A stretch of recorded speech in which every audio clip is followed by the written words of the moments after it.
Good morning, class. Today we're going to talk about Chapter 5, Part 1. Chapter 5 is all about nuclear chemistry, or the chemistry of the nucleus. Radioactivity comes from nuclei which are unstable. This is most often found in elements with atomic numbers of 20 or higher, though there are some elements with atomic numbers smaller than 20 that do exhibit radioactivity. What is radioactivity? Radioactivity comes from nuclei in which the nuclear forces can no longer offset the repulsions between the protons.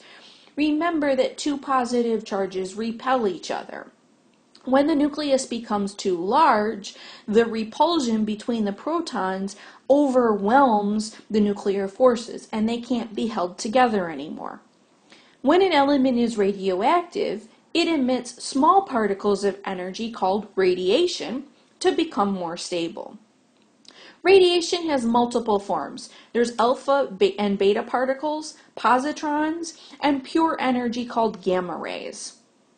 So you may remember from previous chapters that atoms are made up of three subatomic particles: protons, neutrons, and electrons. Protons and neutrons are in the nucleus, and they take up most of the mass or the weight of an element. And electrons are outside of the nucleus. They have almost no mass and they have a negative charge. They account for most of an atom's size or volume. We also learned that when we represent an isotope of a particular atom, we have two pieces: the mass number and the atomic number. The mass number is a whole number. It tells you the number of protons and neutrons in an element, and the atomic number tells you the number of protons. The atomic number can be found on your periodic table. The mass number is not found on your periodic table. Up until the 19th century, it was assumed that nuclei had fixed compositions, meaning that your number of protons and neutrons did not change. But in 1896, the French scientist Henri Becquerel found that a uranium compound placed near a photographic plate made an image on the plate, even if the compound was wrapped in cloth. He reasoned that the uranium compound must be emitting some kind of radiation that passed right through the cloth to expose the photographic plate. Upon further investigation, it was determined that radiation was a combination of both particles and electromagnetic rays, with its source being the nucleus. These emanations were ultimately called radioactivity.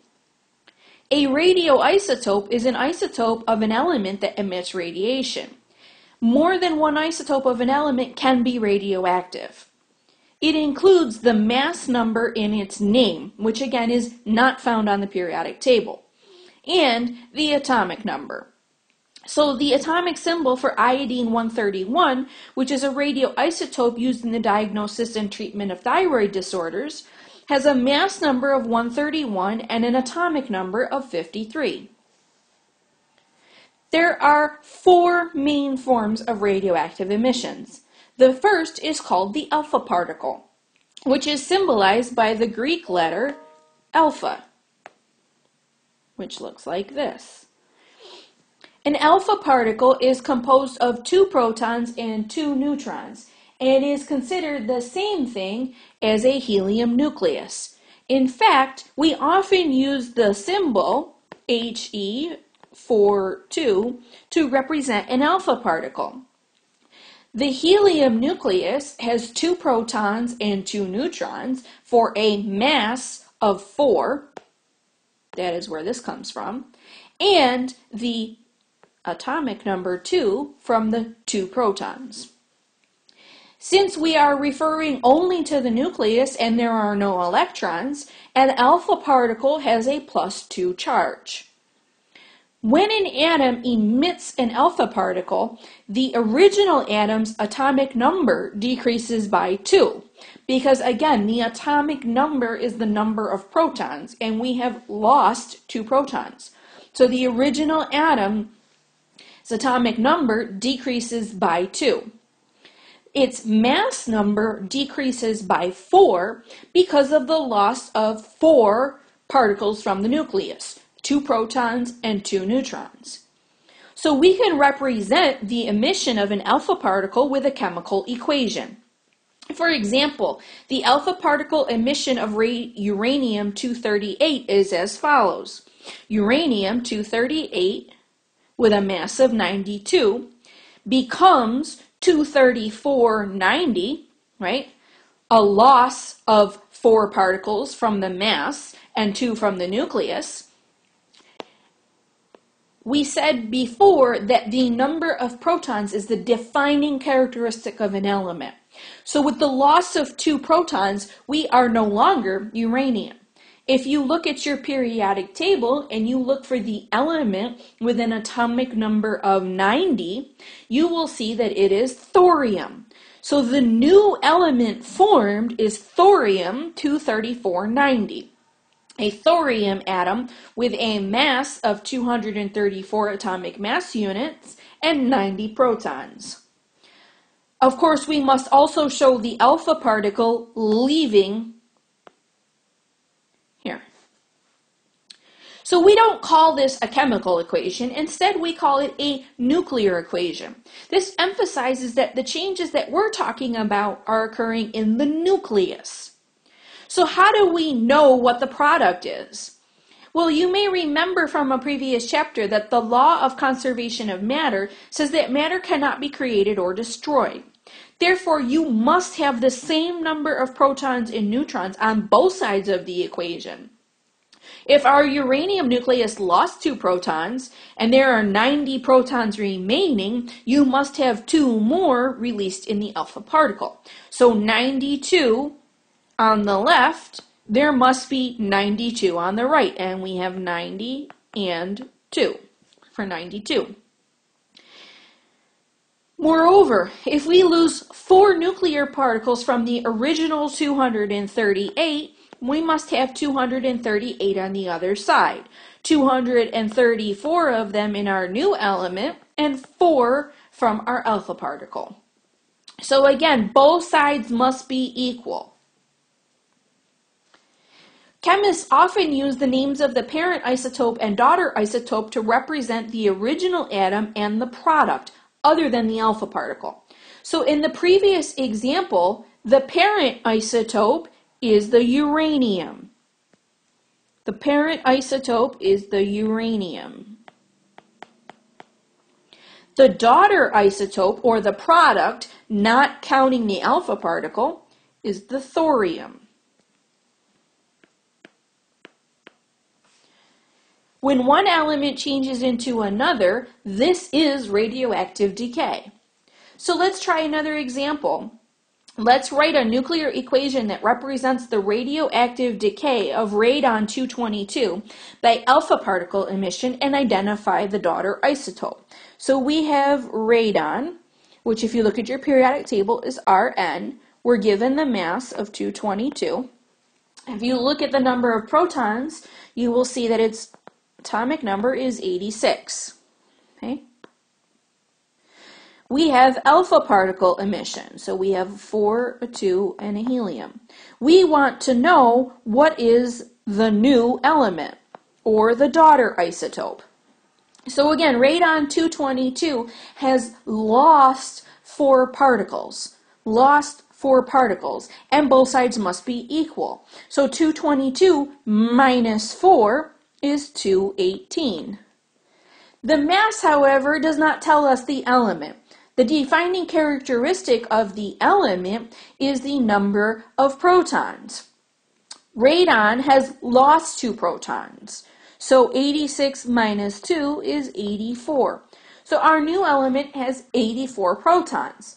If we look at our periodic table, the element with 84 protons is polonium. Again, remember that both sides of the equation must be equal. We have 222 on the left. On the right, we have 218 plus 4, which equals 222. We have 86 on the left. On the right, we have 84 plus 2, which equals 86. Let's try another one. Write the nuclear equation that represents the radioactive decay of polonium-208 by alpha particle emission. So we have polonium, which we just said has 84 protons, and its mass, according to the problem, is 208. We are doing alpha particle emission, so we have a helium nucleus is being released, and we want to know what is the new element. Again, according to the law of conservation of mass, we must be equal on both sides. So we started with a mass of 208, and we've lost 4. So our new mass is 204. That, however, does not tell us what the element is, because the element depends on the number of protons, not on the mass. We had 84 protons, we have lost 2, giving us a new number of protons of 82. If we look at our periodic table and find the element with 82, that is lead. So our new element is lead. Again, always make sure that both sides add up. You have 208 on the left and 204 plus 4 for a total of 208 on the right. On the left we have 84. On the right we have 82 plus 2 for 84. The second major type of radioactive emission is called a beta particle. This is symbolized by the Greek letter beta. A beta particle is an electron ejected from the nucleus, not from the shells of electrons surrounding the nucleus. But you say, Professor, you said there weren't any electrons in the nucleus. Well, there aren't. So what happens is a neutron, which is neutral, right, has lost a negative charge, leaving it with an overall positive charge. So a neutron becomes a proton. Because a neutron and a proton have the same mass, the mass hasn't changed. So the mass of the atom has not changed. However, we have increased the number of protons, which is the atomic number. So again, the sum of the atomic numbers are not changing. It's the same on both sides of the equation as is the sum of the mass numbers.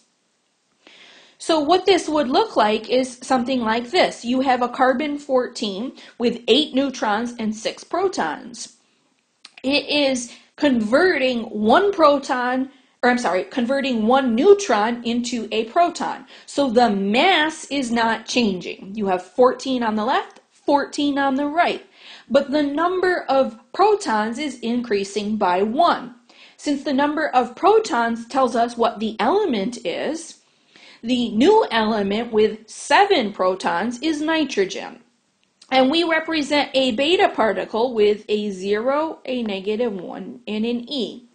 The 0 up here represents that the mass is not changing because we haven't lost any mass. The -1 down here represents the charge that we have lost. And E stands for electron. Okay? This is a beta particle. The third major type of radioactive emission is called a positron particle. We symbolize this with the Greek letter beta and a positive symbol. A positron is ejected from a proton and changes the proton from a proton into a neutron. Okay? So our proton is losing its positive charge and becoming neutral. Losing its positive charge and becoming neutral. The symbol for this is 0 plus 1 E. Again, the 0 representing that the mass is not changing. The mass of our element is not changing. However, we are losing a proton and changing that into a neutron. And the E still stands for electron. Okay? The fourth major type of radioactive emission is not a particle. It's just a very energetic form of electromagnetic radiation called a gamma ray. We symbolize this with the Greek letter gamma and 2 zeros. Those zeros indicate that we are only releasing energy. We are not changing the numbers of protons or neutrons, okay? And we are not changing the mass. This is the form of radiation that does not change us into a new element because we have not changed the number of protons, we have not changed the mass. Essentially, all we are releasing is energy. Okay? Gamma rays do not carry an overall electrical charge as indicated by the 0. However, they are such high energy that they may knock electrons out of atoms in a sample of matter and make that sample electrically charged. This is why we call gamma rays ionizing radiation. For example, in the radioactive decay of radon-222, both alpha and gamma radiation are emitted, with the latter, the gamma radiation, having an energy of 8.2 times 10 to the negative 14 joules per nucleus decayed. This probably doesn't sound like a lot of energy to you, but if 1 mole of radium atoms were to decay, the gamma ray energy would be 4.9 times 10 to the 7 kilojoules. That is a huge amount of energy. So again, ionizing radiation strikes molecules in its path, and it can knock away electrons in those molecules, forming unstable ions, such as water with a positive charge. So ionizing radiation on its own doesn't have a charge, but it can create ions that do have a charge and that are highly unstable. These highly unstable ions can cause undesirable chemical reactions, and it damages the cells most sensitive to radiation, rapidly dividing cells in bone marrow, skin, and reproductive organs, causing cancer. So this is some pretty nasty stuff. All right, let's try another example. Let's write the nuclear equation that represents the radioactive decay of boron-12 by beta particle emission. So if we look at our periodic table, boron-12 has how many protons? Boron is element 5, so it has 5 protons. Okay? We are going to decay this by beta particle emission. Beta particle emission. So if you remember from just a few minutes ago, a beta particle looks like this, has a 0, negative 1, E. Okay? It does not change the mass, right? It does not change the mass of the overall element as evidenced by that 0. So our new element still has a mass of 12. However, it converts a neutron into a proton. Therefore, we are increasing our number of protons from 5 to 6. If we look at our periodic table, the element with 6 protons is carbon. So our new element, our daughter isotope, is carbon. The problem further states that a gamma ray is emitted simultaneously. So let's add our gamma ray in here. Okay? Remember that the left and right must be equal. On the left, we have 12 and 12, 0 and 0. So 12 plus 0 is 12. 12. We're equal.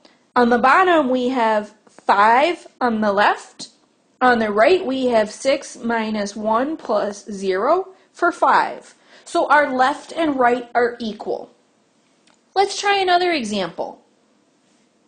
Write the nuclear equation that represents the radioactive decay of technetium-133 by beta particle emission and identify the daughter isotope. A gamma ray is emitted simultaneously with the beta particle. So if we look at our periodic table, we see that technetium, wanted to do that in black. Technetium, with a mass of 133, as stated in the problem, technetium has 43 protons per the periodic table. We are going to decay this by beta particle emission,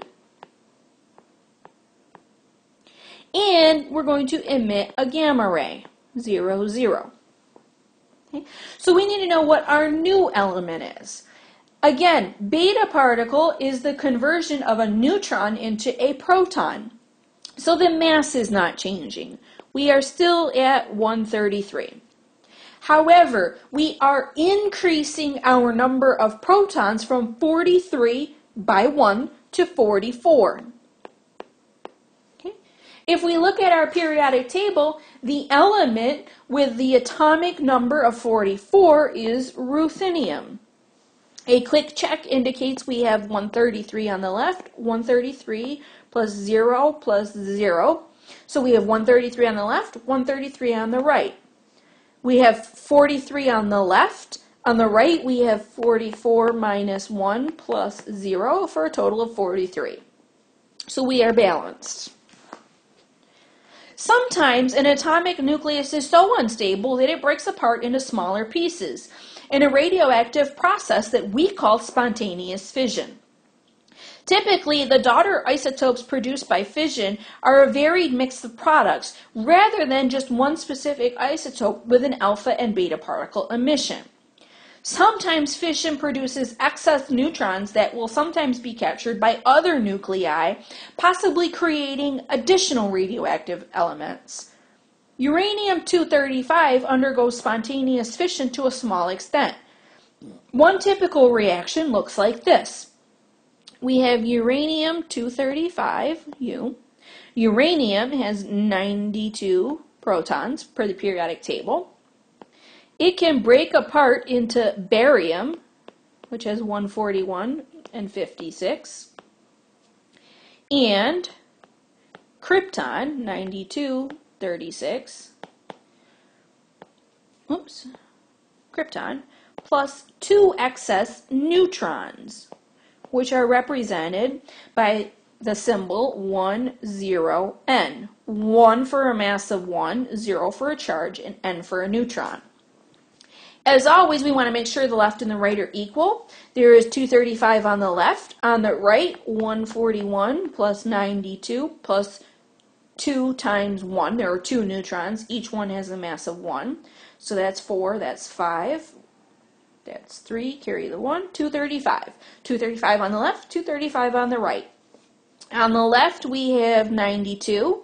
On the right, we have 56 plus 36.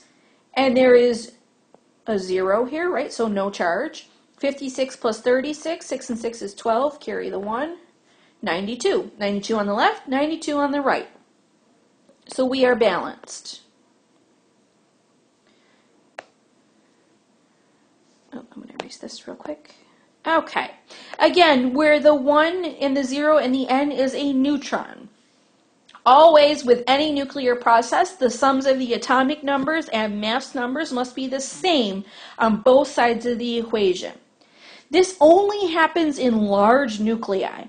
The smallest nucleus that can do this is lead-208. Fission is the radioactive process that is used in nuclear power plants and in one type of nuclear bomb. Okay, so again, we have a table here that shows the symbols of all of the types of radiation that we've talked about, the alpha particle, the beta particle, the positron, and the gamma ray. We also have the symbol for a proton and a neutron. Okay. These are things that you will need to know for the midterm and the final, right? But you have a cheat sheet, so again, these may be things that you want to put on there if you haven't memorized them. Let's try one more example. Identify and write the symbol for each of the following types of radiation. An alpha particle. An alpha particle, remember, is the same as a helium nucleus. So it has a mass of 4. It has 2 protons and an He. Another symbol for this is the alpha symbol. Okay. A positron. Remember, a proton changes to a neutron. So we have a mass, we have lost no mass, we lost a positive 1 charge, the symbol is an E. You can also show the symbol as a beta with a plus charge. Again, in a positron emission, a proton changes to a neutron, you have lost no mass, but a charge of +1. And then, let's see here, finally, a beta particle is when a neutron changes to a proton. So again, we have lost no mass, charge of -1, E for electron. And the symbol for a beta particle is just the Greek letter beta. This concludes Chapter 5, Part 1. Thank you for listening, and I hope to see you for Chapter 5, Part 2.